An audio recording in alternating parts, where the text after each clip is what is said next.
La máquina de pensar.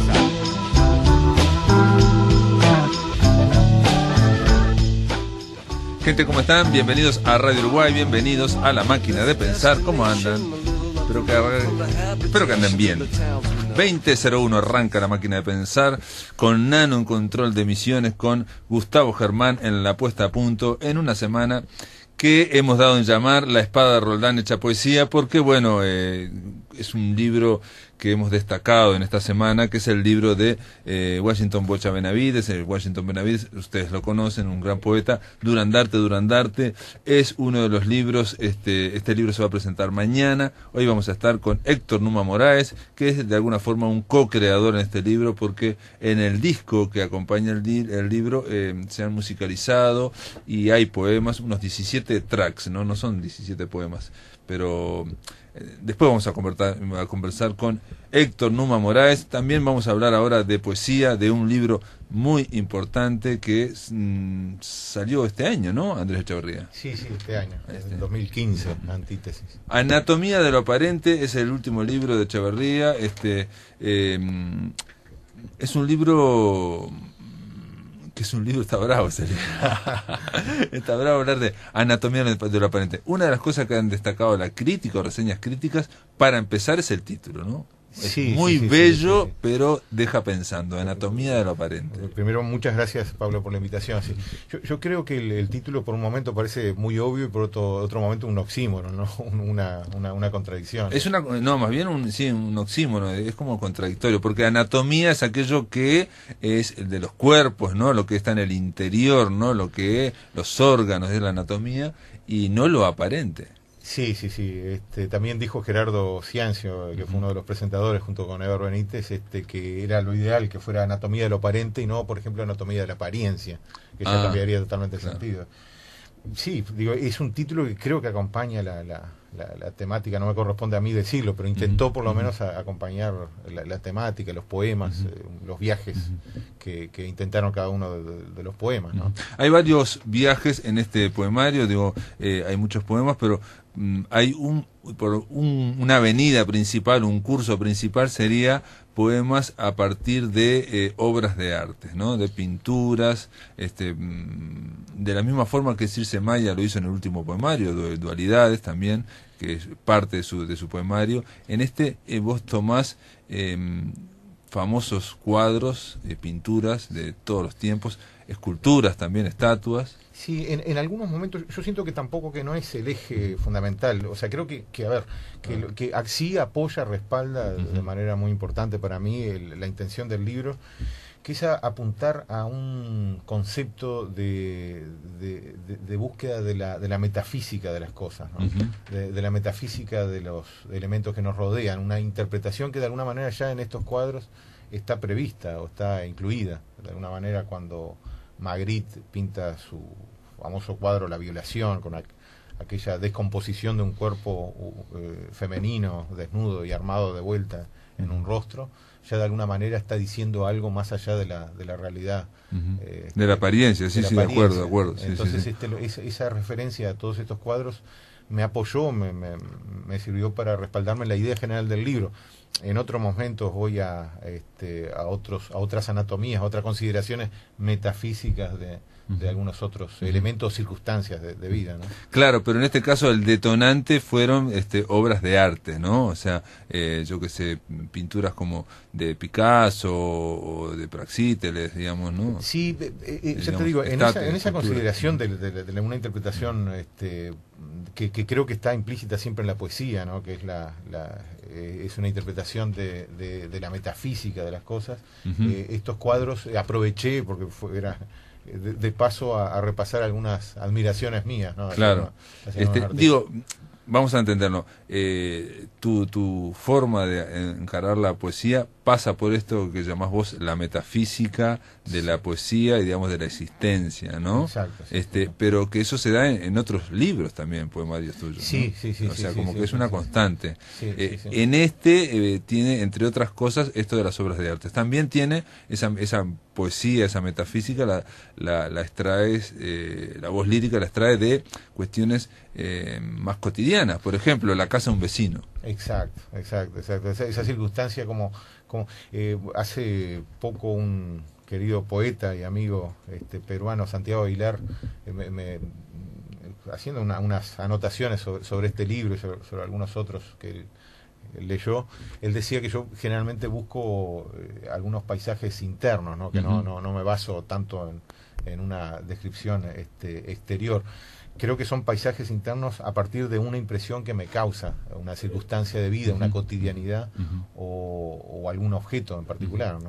Bueno, eso es casi todo el arte, ¿no? Es la proyección de la personalidad del artista sobre, puede ser cuadros o pinturas o algo que ocurre en el ómnibus, un viaje en el ómnibus. Exacto, es una conmoción y cómo uno intentar interpretarlo de esa manera, ¿no? Que la poesía permite, en esa metafísica, en esa libertad de lenguaje, en esa libertad creo que la poesía, antes que nada, es libertad, ¿no? Libertad para encontrar esa otra interpretación, que no pasa por lo cotidiano, sino por algo más profundo. Pero, por ejemplo, hay otra de las vías formales, si se quiere, es la palabra anatomía, que se va repitiendo.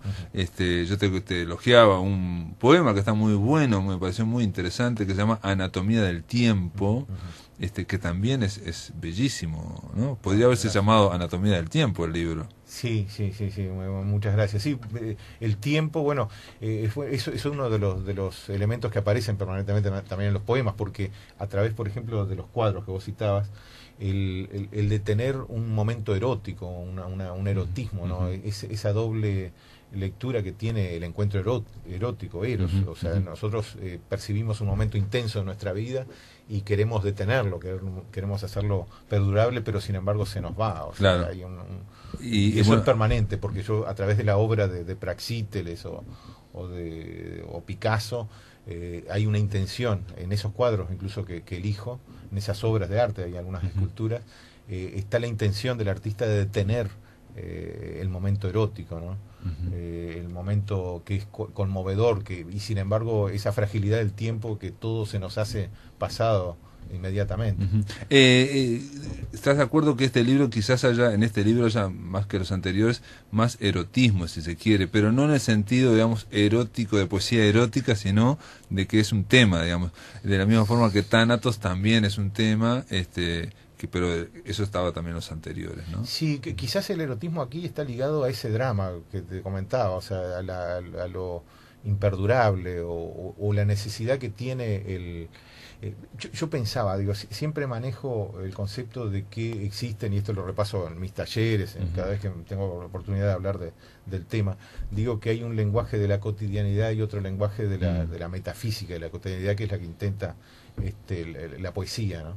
Y el arte en general, ni que hablar que la plástica. Entonces nosotros en ese intento y en esa trampa a su vez de la cotidianidad, muchas veces nos perdemos los gestos más universales, más profundos, y sin embargo lo erótico es común a todas las épocas.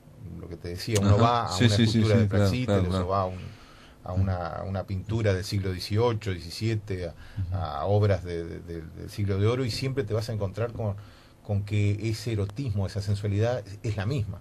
O sea, es como más subversiva y logra triunfar por encima de esa cotidianidad, de los elementos que censuran, que ponen límites. Eso es un tema central en gran parte los elementos que digamos de alguna forma limitan la experiencia humana, ¿no? Que es en parte la cultura, el conocimiento. Hay un poema tuyo que ahora no me acuerdo, pero es de un hotel, ¿no? De una ventana, donde se está viendo una ventana. Sí, Anatomía de un hotel sin estrellas. No, el otro, sí, exacto. Es de una ventana, no es el de Anatomía de un hotel sin estrellas, no, porque ese es más largo. Este es más corto, pero no me acuerdo cómo se llama. Victoria Cumulus. Claro. Exacto, Victoria Cumulus. Entonces, ¿puedes leerlo? Porque sí, claro. A partir de lo que sería la visión de una ventana, una pequeña ventana en un hotel, una cuestión muy cotidiana, puede aparecer la epifanía, la revelación, ¿no? Claro, y uno no creo que no está bien a veces interpretar o explicar la poesía, pero en este caso es una experiencia muy cada poema tiene una historia de fondo, ¿no? Y en este caso yo estaba en en un hotel. En este caso te pasó en la realidad, digamos, no está imaginado. En una digamos, circunstancia en la que me sentí un poco apresado por un contexto demasiado calculado, demasiado con algunas exigencias. Sí, o del estrés de la vida moderna. ¿no? Exacto, y ver detrás de ese marco perfecto, estudiado por un arquitecto, medido centímetro a centímetro, que es una ventana, una simple ventana, ¿no? Que nos abre el paisaje del exterior, y ver pasar detrás sobre el azul una nube que chiquita, ¿no? Como pero muy subversiva también, perdiéndose en el aire, en ese espacio, con una libertad y sin medidas, sin reglas, sin escuadra ni nada, ¿no? Y también está la nube como algo pasajero, ¿no? O sea, Exacto, el tema de lo perecedero. Pero como su mensajecito en ese momento a través de la ventana, en contraposición con la medida del arquitecto. No, y con contraposición con el estrés cotidiano de la vida, que te están exigiendo cosas materiales, en general, exteriores, ¿no? Con las medidas nuestras también, claro, que nos imponen o nos imponemos nosotros mismos. Claro. Victoria Cumulus dice: una pequeña nube enmarcada en mi ventana, entre los límites de su desierto azul y la medida exacta de la ortogonal sentencia, que durante algunos minutos se imagine libre, con la emancipada esponja blanca, sin amo, en atrapado cálculo de un arquitecto, que cuando se vaya la pompa deje bailando la escuadra y la regla, el minutero del reloj, los huesos flacos de los límites como pobres idiotas, bufones de una tarde que comprende la perecedera instancia de las cosas. Ahí está el tema de, digamos, de ver de percibir una comunicación, un mensaje, algo en un momento, ¿no? O sea, claro, cambiar la perspectiva. Exacto, porque uno intenta ver una nube que pasa a través de la ventana, puede ser una instancia absolutamente olvidable. Sí, pedestre, absolutamente pedestre. Exacto, y lo otro es tratar de encontrarle esa metafísica, o eso que nos puede quedar más allá de esa situación. Hay una anatomía del déspota también, que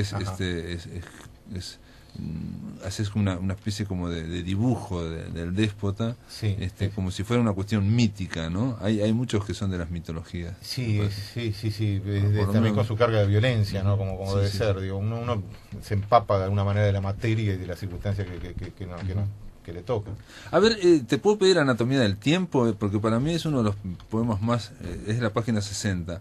Es uno de los poemas más... a mí me parecieron, no sé...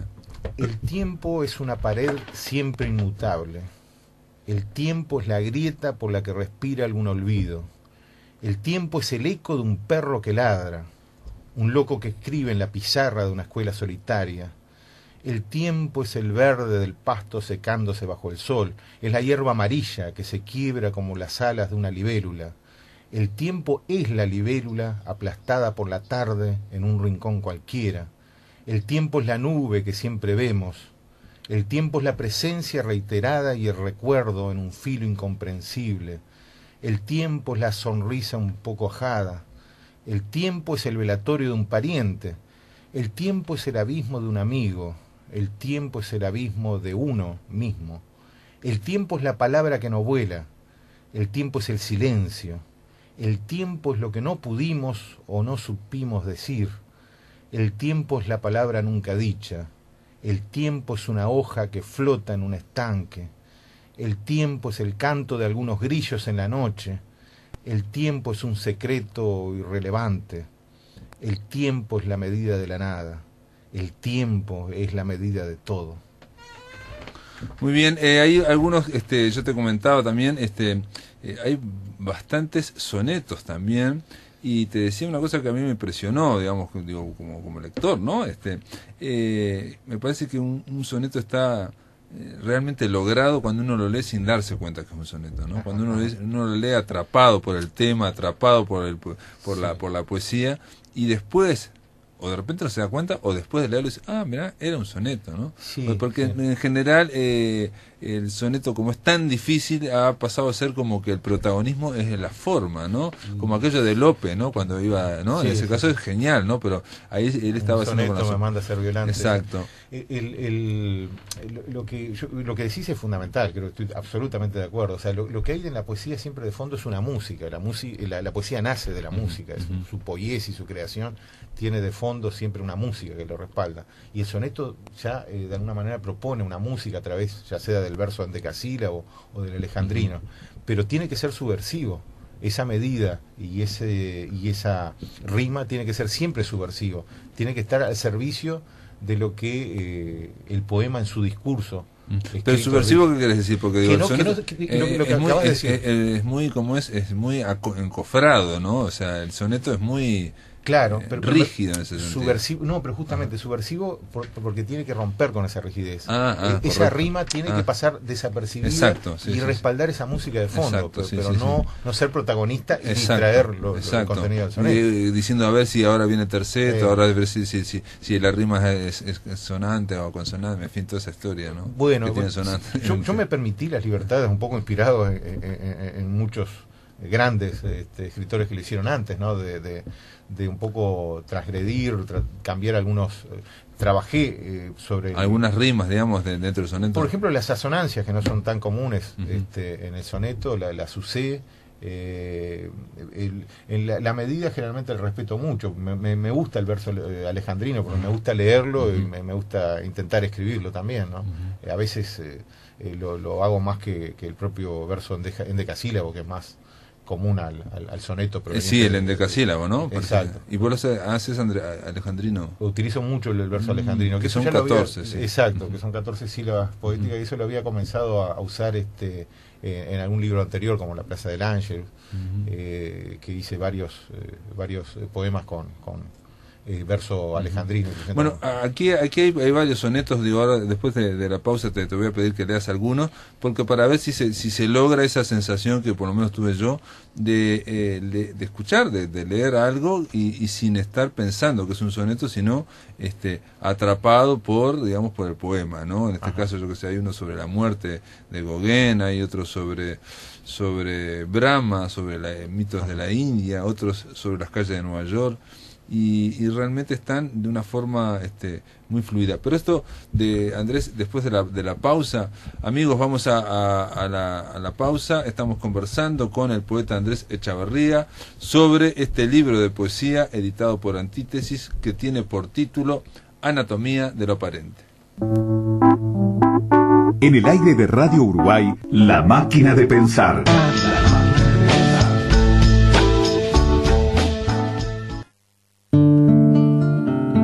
La tortuga en el aljibe, en el guayabo el zorzal, mi corazón en el tuyo y el tuyo, ¿dónde andará?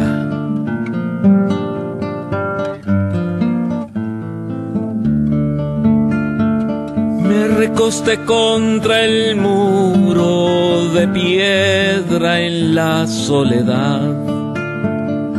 El viento decía cosas que no pude descifrar. No serían cosas lindas según pude averiguar. Entre las sierras peladas con su tormenta de más, he bebido el desaliento, borracho por la ansiedad de reconocerme en algo que sirviera a los demás, ya que para mí lo dudo que en algo pueda acertar. En un campo de flechillas un tala era capataz.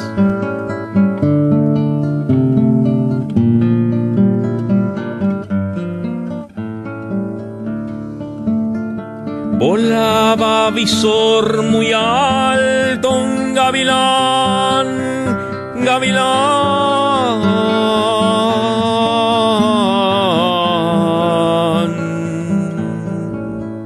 al que nada se le escapa como el tiempo tan rapaz. Yo supuesto cazador no daba ni un paso más. De la pared de mi cuarto tiré tu foto cordial, desde donde me mirabas o creí en ese mirar. cuchilla, casa de piedra, bien te pudiera habitar, porque solo una tapera podrá albergarme no más.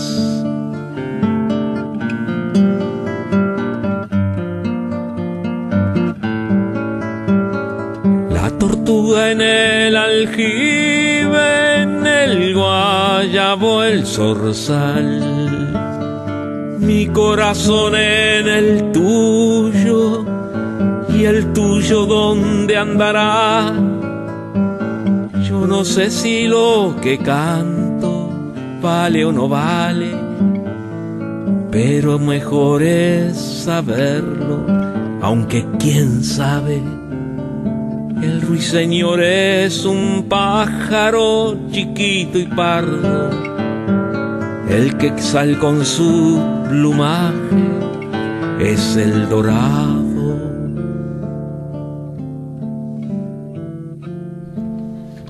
El remolino soy yo, esta es la canción, obviamente es un poema de Washington Bocha Benavides, musicalizado por Héctor Numa Moraes, de este disco que acompaña a este libro. Tanto el disco como el libro se llaman Durandarte, Durandarte. Después del tercer bloque vamos a estar con Héctor Numa hablando del disco. Ahora estamos amigos con Andrés Echavarría, el poeta, hablando sobre anatomía de lo aparente. Quedó planteada en el primer bloque, Andrés, que leer por lo menos un par de sonetos, ¿no? Antes de pasar al otro tema que queríamos hablar rápidamente sobre Perú, tu vida Perú, y sobre un congreso vallejiano que estás organizando para el año que viene, ¿no? Bueno. No sé, yo te dije, por ejemplo, el de Gauguin, pero no sé, ¿cuál elegiste? Te puedo vos? elegir Anatomía de mi casa, creo que lo mencionaste, perfecto. y Anatomía Sí. de un vuelo blanco de una bailarina. Sí, Anatomía de mi casa es muy buena, está muy bien. Y tiene que ver con el tema de lo cotidiano. De también. lo cotidiano, absolutamente.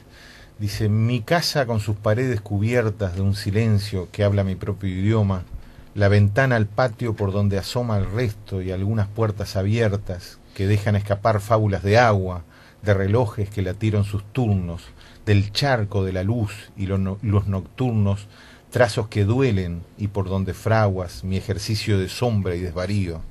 No me cambies tu voz por el vacío, no cambies ningún mueble de lugar. No conviertas esta tarde en un frío murmullo controlado de gentío, hoy no mates este tiempo de estar. Y Anatomía del vuelo blanco de una bailarina. Un movimiento en la curvatura femenina del arco de su cuerpo puso la sombra a un lado, y la atención es toda para ella. El trazado impulso con la música de agua que la anima, cada nota clara de su espalda la domina.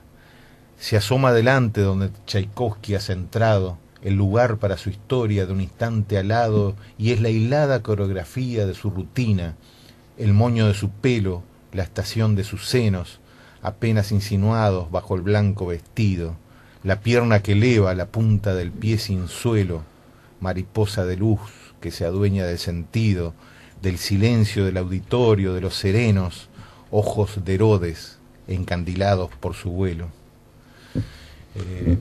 Bueno, intenta también captar ese momento único del vuelo de una bailarina, del salto de una bailarina, ¿no? Frente a los espectadores. Sí, que habla fascinados. digamos, del ballet, ¿no? Esa suspensión, esa ingravidez, pero por otro lado al final termina hablando de Herodes, ¿no? Sí. Que con ese baile Salomé le cortó la cabeza a San Juan Bautista, ¿no? No todo son buenas cosas, ¿no? También todo gesto artístico esconde algo dramático también, ¿no? Esconde algo más. El arte es completo, digo. Yo creo que ocupa a todos los lados, a todas las coordenadas de la vida, y también detrás de un gesto inocente a veces hay un... Así que vos crees, por ejemplo, que el arte no siempre puede ser positivo, puede tener yo creo dar beneficio a la humanidad. Sí, yo creo que el arte siempre, absolutamente siempre, la literatura, la poesía nos lleva a un mejor lugar, aunque nos muestre el basurero más grande, digo yo. O sea, aunque nos muestre la de Baudelaire en adelante, el escritor sabe que, o antes también, ¿no? Hubo otros escritores que plantearon esto, pero siempre nos lleva a un lugar mejor en esa búsqueda de la metafísica del momento, De lo ¿no? sublime, lo que va más allá del límite, ¿no? Del límite normal. Sí, al encontrar la metafísica Que no siempre es la cosas, belleza, ¿no? No siempre es la búsqueda de la belleza. Puede ser lo que está más allá del límite, lo sublime. Al contrario, yo creo que a partir del siglo XIX, esto sí, el hombre, al sentirse más libre de poder llegar a todos los abismos posibles de sí mismo, ¿no? Se encontró con lugares difíciles de aceptar, pero que una vez que el arte los abarca, los llega, ahí nos lleva a un lugar mejor, sin duda. Por lo menos lo integra, ¿no? Esos abismos, ¿no? Esas oscuridades, ¿no? La saca a la luz, por lo menos. La otra vez un grupo precioso que tengo en Piriápolis, muy variado en edades y en formaciones, una muchacha de 16 años me dijo, dice que estamos hablando de este tema de cómo la metafísica de la poesía, de la escritura, y me dice, bueno, lo que pasa es que un sinónimo de la palabra Dios es poesía. Me pareció precioso, digo, claro, no es un concepto ni religioso, yo mismo no me considero más cerca de ser un ateo que otra cosa, pero sin embargo me pareció precioso desde esa consideración de poesía, poiesis, creación, ponernos un poquito a reformular las cosas, ¿no? Andrés, estuviste en Perú, fuiste por segunda vez a Perú, el año pasado estuviste en un congreso vallejiano, digamos, internacional, que se hace cada 2 años, y el segundo congreso, el próximo congreso va a ocurrir acá en Montevideo. Sí, surgió la idea en el primer congreso en octubre del año pasado de que se convirtiera en bienal, de que Vallejo siempre fuera, después de la edición esta en Perú del 2014, tuviera una edición en el 2016 en Montevideo y ya prever una edición en 2018 en España. Así que bueno, me vine con ese fardo que no era fácil de acomodar, ¿no? Pero ¿Y la idea cuál es? Digamos, vos que fuiste al del año pasado, por lo menos podés dar una idea. Sí. Que vienen grandes investigadores, eso es abierto al público, no es abierto al público, hablan de Vallejo solo, digamos, o abordan ese poeta inmenso, ¿no? Sí, la idea es Vallejo, por la característica de su escritura, abre muchísimas posibilidades de investigación, de debate, de compartir ideas, ¿no? En el caso del congreso que se hizo en Lima y en Trujillo, al que me invitaron, se compartimentó algunas partes del congreso con determinadas temáticas. Por ejemplo, algunas abarcaron la narrativa de Vallejo, por ejemplo, que no está tan estudiada. Otras partes abarcaron la vida o Trilce directamente, con toda su complejidad. Acá se va a hacer algo similar, se van a convocar, ya se han convocado y tengo la confirmación de un Kate McDuffie, Stephen Hart, por ejemplo, que tiene una biografía importantísima, desde Inglaterra, Guido Podestá, desde Estados Unidos, Alan Smith también, que viene de Estados Unidos. Ya tengo varias confirmaciones de referentes importantes. Lo más probable es que esté Alain Sicard también desde Francia. Son referentes importantísimos en la investigación literaria y particularmente en este caso en la de Vallejo. César Vallejo, digamos, hay más para descubrir de lo que ya se descubrió. De forma constante. Yo te digo que, por ejemplo, el libro que se llama Una biografía literaria de Stephen Hart, más allá de que algunos investigadores más ortodoxos pudieron haber cuestionado algunos puntos, sin duda que llega mucho más lejos. Stephen Hart, vinculado de alguna manera con Uruguay, aunque él no ha estado en Uruguay, pero trabajó sí con Juan Flo, en ese descubrimiento que hizo Flo en los archivos de Ángel Rama, que encontró unas copias que le había pasado a Georgette de poemas que iban a integrar, poemas humanos, que integraron poemas humanos, y algunos España aparte. Y algunos son borradores que después no fueron exactamente iguales tampoco. Exacto, y ese descubrimiento permitió ubicar el día en que había escrito ese poema, el lugar donde lo había escrito. Hay muchísimas investigaciones, es muy complejo el tema del exilio de Vallejo en París. Yo soy un convencido a esta altura de que fue un exiliado por causas penales, ¿no? Él huyó de la justicia. Son todos elementos que están permanentemente sobre la mesa y que estos grandes investigadores han logrado descubrir nuevas páginas para el estudio de su obra, ¿no? Todo ese hermetismo. No, porque pregunta, esos descubrimientos también proyectan luz sobre la poesía de Vallejo, ¿no? Porque es muy hermética a veces también, ¿no? Claro, o muy cotidiana, digamos, aparentemente no solamente, no es un cruce raro entre vanguardia y ¿no? Sí, un campesino. Sí. En Vallejo, para mí, confluyen tres vertientes. Uno tiene que ver con su origen indígena, sin duda, y ahí ya hay muchos filólogos, lingüistas estudiando la influencia de la lengua quechua y de la cultura chimú, de la que él provenía, aunque en Santiago de Chuco, cuando él vivía, no se hablaba, y no se habla tampoco ahora en ningún idioma indígena, pero sí habían algunas palabras que derivaban. Por ejemplo, la palabra tahuayando, que él la utiliza en un poema, tiene, para los investigadores, yo estoy de acuerdo, hay hasta libros. Guzmán, el chileno, escribió un libro entero que se llama Tahuayando, que ahí tiene el origen de Tahua, que en quechua quiere decir 4, el ya, que proviene de la cultura chimú, de una influencia y el gerundio en español. En fin, hay toda una complejidad y hay una fascinación, porque Vallejo también en su vida fue protagonista de momentos fundamentales, la creación del sindicalismo, del marxismo, a través de Mariátegui. Bueno, hay otra vertiente poética y política. De la Guerra Civil Española, en fin, todo. De todas formas, Andrés Chavarría, La Máquina de Pensar también va a apoyar, Radio Uruguay también va a apoyar todo ese congreso, hablaremos in extenso, y nada, simplemente darte las gracias por estar acá y por haber escrito este libro llamado Anatomía de lo Aparente. Bueno, muchísimas gracias a ustedes, yo encantado siempre de estar. En el aire de Radio Uruguay, La Máquina de Pensar.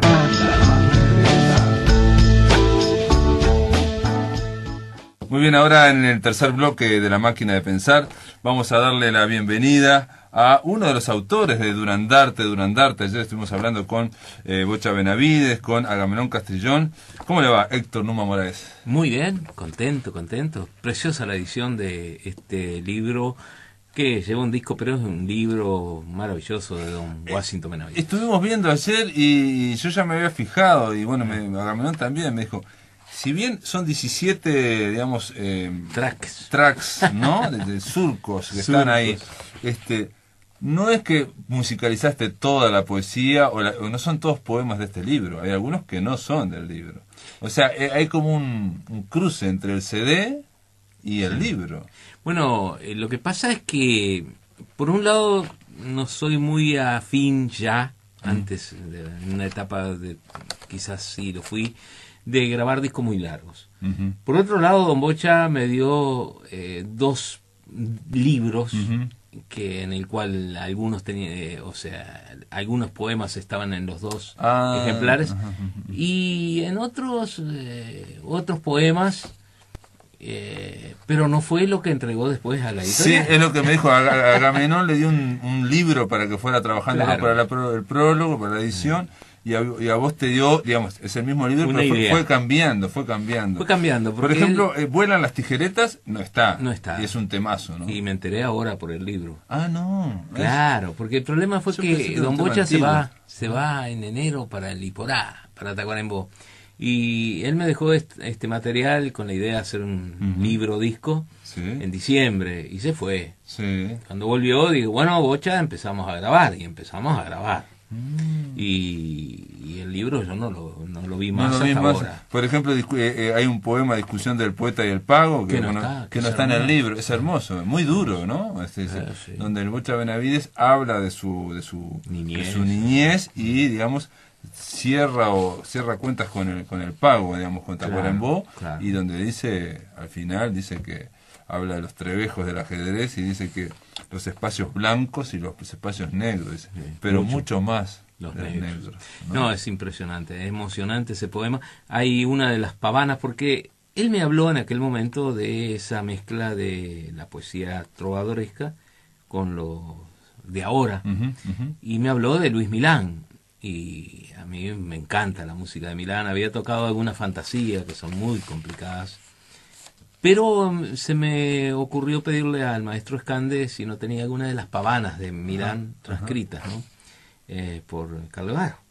Por Carlevaro. Claro, y tenía 4. Digo, bueno, me las pasó, por supuesto. Entonces nos fuimos ahí en enero, una semanita de vacaciones, y me llevé todo este material.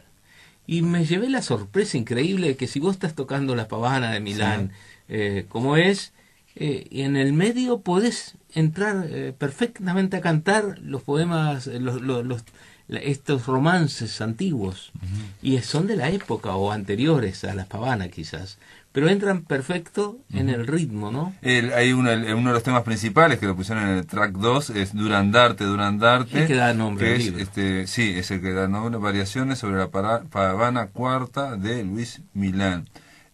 Y aparte arregladas, digamos, por Carlevaro. Claro, pero lo que yo hice fue un poco lo que hizo Don Bocha con los romances, sin saberlo incluso, de que él en el medio del romance antiguo o tradicional, él mete su...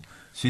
Él hace una especie de montaje, la llama de Y una bueno. edición, entonces dice, y es una de las novedades para mí del libro, no sé si la novedad, pero digamos, lo que le da el aire, digamos, gozoso, de alegría, es que él, y ayer lo hablamos con el Bocha y estaba de acuerdo, de que lo que puso sobre la mesa fueron los romances que más le gustaba y ahí le metió tijera. Sí, y bueno, yo metí las pavanas y le metí tijeras. O sea, les habló de igual a igual con clásicos de hace, que son anónimos, ¿no? Sí, De hace que no muchísimo, pueden ¿no? protestar.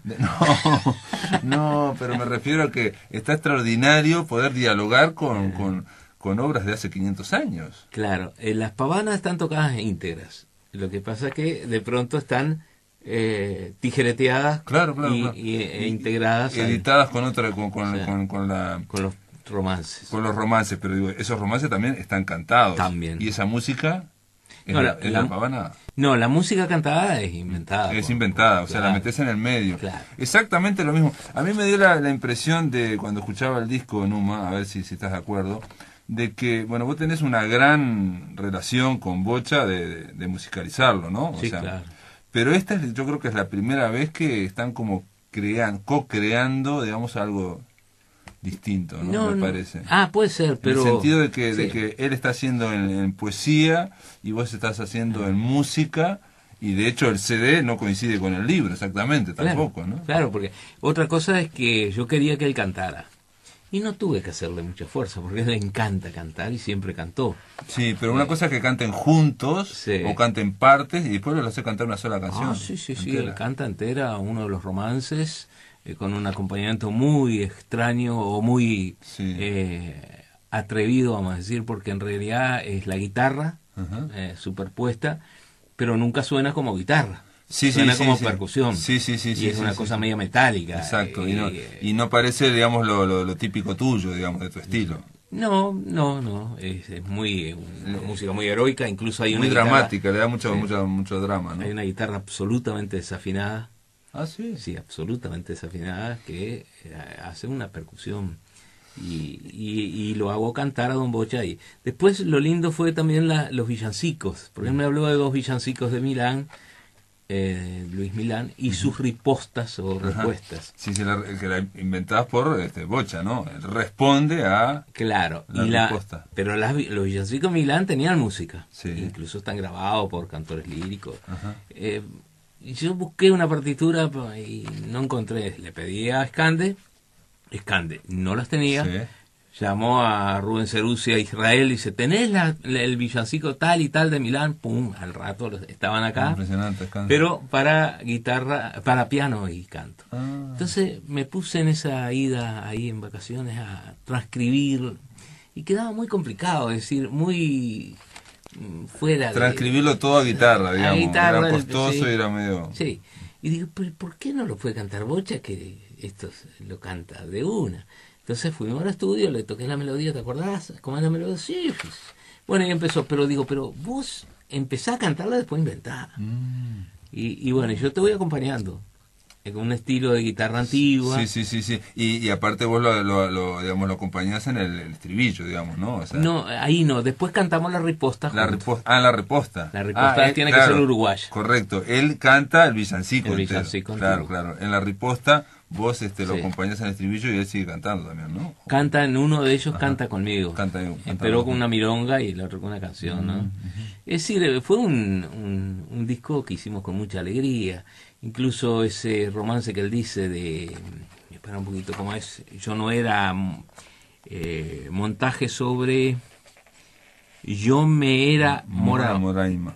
Claro, romance que no dice yo me era Moraima. Él lo dice y llegó al estudio con una melodía en la cabeza. Porque dice, esto tiene una música, dice estos 2 primeros versos. Ta tarararara, ta ta tarara, ta ta. Yo me era Moraima, morarara, y bueno, yo digo, cantalo o decilo, y yo toco la melodía. Y se fue dando una cosa muy linda porque es muy alegre, como decías tú, ¿no? Sí, muy alegre. Y insisto, se está hablando de igual a igual con clásicos, con romances anónimos, digamos, de las coplas populares, algo. Y decime, pero entonces vuelan las tijeretas, digo, porque también están mezclados acá en este libro poemas que son, digamos, más que no son de no tratan de inspirar, claro, de tener una inspiración de romance, ni que tratan de tener, también hay otros que están inspirados en una vidalita, ¿no? Hacen una vidalita. Sí, eso es un poema que yo no lo tuve desde el comienzo. Sí, yo te iba a decir, qué raro que lo leía y decía, qué raro que no. También hay uno que se llama Anduve, Andó, Andaré. Ese tampoco lo tenía. Queda para otro disco. Queda para otro disco. Pero me dijo Bocha ayer que, por ejemplo, trovas de 2 idiomas que no están en el disco, lo grabé en Brasil. Vos lo grabaste en Brasil. Sí. Y por eso está a Numa y a Sebastián. A Sebastián Fonseca de Oliveira. En el último disco de Sebastián fui allá a grabar estas trovas y 2 canciones más que él quería. La Viuda Blanca y Domingo de Agua. Y decime, no se les ocurrió incluirlo. Que no sabía que lo iba a incluir acá. Eso no estaba en el libro que él me dio. Sí, correcto. Sí, va creciendo, va creciendo y se va modificando lo que dijo Agamenón, ¿no? O sea, los dos estaban tratando libros que iban creciendo por cada uno por su lado. Me encantó el poema de la Aruera, ¿no? Eso para mí, digamos, los dos temas, y a mí como mi gusto, digamos, en una rama de Aruera está muy bien, y las tijeretas para mí son grandes temas, ¿no? Además, esa cita a Floro, ¿no? Que fue un romano de origen africano, filósofo de la época. A mí me pasó. Sí. No, pero está muy bien porque habla el tema de que el hombre no nace malo, ¿no? Sí. ¿No? De que se hace malo, digamos, lo hace la sociedad malo. Y cuando cita a Floro, claro, yo no sabía que era un filósofo romano, ¿no? Sí. Yo digo, viste que a veces uno piensa, el remolino soy yo, esa está muy linda también, esa canción. Sobre una copla popular, ¿no? La tortuga en el aljibe, en el guayabo el zorzal, mi corazón en el tuyo, y el tuyo ¿dónde andará? El remolino soy yo, vamos a escucharlo ese hoy, después para que está muy linda la letra, también de inspiración, digamos, popular, ¿no?